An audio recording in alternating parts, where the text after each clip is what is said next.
दोस्तों, कहते हैं मोहब्बत मरने के बाद खत्म हो जाती है, लेकिन अगर मोहब्बत में धोखा हो तो वो कब्र से भी वापस आ सकती है। रेहान आधी रात को अपने बिस्तर पर लेटा था। अचानक इसके कान में एक आवाज आई, आज रात तुम्हारी आखिरी रात है। कमरे में कोई नहीं था, लेकिन कॉरिडोर में नंगे पांव की आवाजें थीं।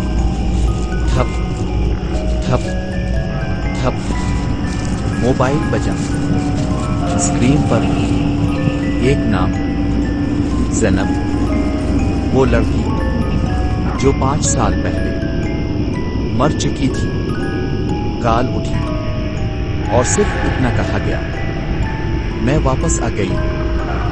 अगले ही लम्हे आईने पर खून से लिखा था, तुमने मुझे धोखा दिया। और जब रेहान ने बिस्तर के नीचे देखा, वहां कोई जिंदा नहीं था, सिर्फ एक वादा था जो कब्र से उठ चुका था।